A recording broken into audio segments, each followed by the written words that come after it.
സംസ്ഥാനത്ത് ഓണക്കിറ്റ് വിതരണം പാളിയത് ന്യൂസ് മലയാളം വാർത്തയിൽ ഇടപെട്ട് ഭക്ഷ്യമന്ത്രി. ഓണക്കിറ്റ് വിതരണത്തിൽ പ്രശ്നങ്ങളുണ്ടെങ്കിൽ പരിശോധിക്കുമെന്ന് മന്ത്രി അനൂപ് ജേക്കബ്. റേഷൻ കടകൾ വഴി ഓണക്കിറ്റ് വിതരണം ആരംഭിച്ചു.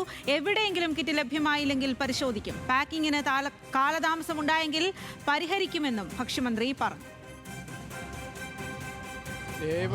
വിഭാഗത്തിനാണ് ഇത്തവണ കിറ്റ് നൽകുന്നത്. അതിനുവേണ്ടിയുള്ള നടപടികൾ സ്വീകരിച്ചിട്ടുണ്ട്. കിറ്റുകളുടെ വിതരണം നടക്കുകയാണ്. പാക്കിംഗ് ഉൾപ്പെടെ എല്ലാം പൂർത്തിയായി വിതരണം ആരംഭിച്ചിട്ടുണ്ട്. ഏതെങ്കിലും സ്ഥലങ്ങളിൽ അതിൻ്റെ വിതരണത്തിൽ കാലതാമസം ഉണ്ടെങ്കിൽ വേഗതയിൽ തന്നെ അത് കൊടുക്കാനുള്ള തീരുമാനമുണ്ട്. പല സ്ഥലങ്ങളിലും പല ജില്ലകളിലും ആരംഭം കുറിച്ചിട്ടുണ്ട്. അതിൻ്റെ അടുത്ത ദിവസങ്ങളിലായിട്ട് അതെല്ലാം എത്തിക്കും. അതിന് പ്രോബ്ലം ഉണ്ടാവില്ല. അതിനൊരു പ്രോഗ്രാം സ്റ്റാർട്ട് ചെയ്തിട്ടുണ്ട്. ആ ചാർട്ട് അനുസരിച്ച് തന്നെ പോവും. OMSS റൈസ് ഇപ്പോൾ കോഴിക്കോടും മലപ്പുറം ജില്ലയിലും കൂടിയാണ് വിതരണം ആരംഭിക്കാനുള്ളത്. ബാക്കിയുള്ള സ്ഥലങ്ങളിലൊക്കെ വിതരണം ആരംഭിച്ചു കഴിഞ്ഞിട്ടുണ്ട്. ആ 2 ജില്ലയിലെ വീഡിയോ കോൺഫറൻസ് ഇന്ന് രാവിലെ എടുത്തിട്ടുണ്ട്. ഇതിനകത്ത് എല്ലാ ഉൽപ്പന്നങ്ങളും കൃത്യമായിട്ട് അത് എത്തിക്കും. ഈ പറയുന്ന പോലെ ചില സ്ഥലങ്ങളിൽ കാലതാമസം ഉണ്ടാവും. അത് ഞങ്ങൾ കൃത്യമായിട്ട് മോണിറ്റർ ചെയ്യുന്നുണ്ട്. അതിൻ്റെ ഒരു ടൈം ബൗണ്ടായിട്ട് അത് കൊടുത്തു തീർക്കും. ആൽവിൻ തോമസ് വിവരങ്ങളുമായി ചേരുകയാണ്. ആൽവിൻ, അല്പസമയം മുൻപാണ് നമ്മൾ ഈ ഒരു വാർത്ത പുറത്തേക്ക് കൊണ്ടുവരുന്നത്. ഓണക്കിറ്റ് വിതരണത്തിൽ വലിയ പ്രതിസന്ധിയുണ്ട്, പ്രശ്നങ്ങളുണ്ട് എന്നുള്ളത്. എന്തായാലും അതിൽ മന്ത്രിയുടെ ഇടപെടൽ ഉണ്ടായിരിക്കുന്നു. മന്ത്രി എന്താണ് ഉറപ്പ് നൽകുന്നത്? നമ്മളുടെ വാർത്തയുമായി ബന്ധപ്പെട്ട് തന്നെയാണ് അതിപ്പോൾ മന്ത്രിയുടെ പ്രതികരണം ഉണ്ടായിട്ടുള്ളത്. മന്ത്രി അനൂപ് ജേക്കബ് പറഞ്ഞത് റേഷൻ കടകൾ വഴിയുള്ള ഓണക്കിറ്റ് വിതരണം ആരംഭിച്ചിട്ടുണ്ട്. എവിടെയെങ്കിലും അത് ലഭ്യമായില്ല എങ്കിൽ അത് സംബന്ധിച്ചുള്ള പരിശോധന ഉടൻ തന്നെ നടത്തി അതിന് വേണ്ട നീക്കുപോക്കുകൾ ഉണ്ടാക്കുമെന്നുള്ളതാണ് പറയുന്നത്. ഈ പാക്കിങ്ങിൽ കാലതാമസം ഉണ്ടാകുന്നതാണ് പ്രശ്നം ഉണ്ടായിട്ടുള്ളതെങ്കിൽ അത് പരിഹരിക്കപ്പെടാൻ ഉടൻ നിർദ്ദേശം നൽകിയിട്ടുമുണ്ട്. സ്പെഷ്യൽ അരി വിതരണം കോഴിക്കോടും മലപ്പുറത്തും മാത്രമാണ് വിതരണം ചെയ്യാനുള്ളത്.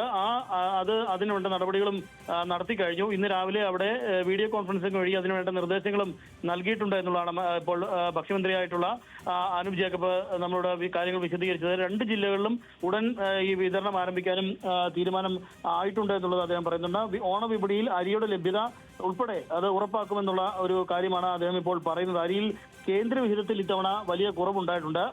ആ കേന്ദ്രവിഹിതത്തിൽ അരിക്ക് പകരം ഗോതമ്പാണ് ഉണ്ടായിട്ടുള്ളത് എന്നുള്ളതാണ് അദ്ദേഹം പറയുന്നത്. കേന്ദ്രവിഹിതത്തിൽ നിന്നുള്ള അരിയിൽ കുറവുണ്ടായതും നമുക്ക് കാര്യമായി ബാധിച്ചു എന്നുള്ളതാണ് അദ്ദേഹം പറയുന്നത്. ഹോർട്ടികോർപ്പിന് സപ്ലൈകോ സ്റ്റോളുകളിൽ സ്ഥലമൊരുക്കാനും അതിനാവശ്യമായ ഭക്ഷ്യവസ്തുക്കൾ അവിടെ അല്ലെങ്കിൽ പച്ചക്കറികൾ ഉൾപ്പെടെ അവിടെ വിതരണം ചെയ്യാനുള്ള നടപടികൾക്ക് വേണ്ടിയുള്ള സ്റ്റോൾ ഉൾപ്പെടെ ഒരുക്കുമെന്നും അദ്ദേഹം പറയുന്നുണ്ട്.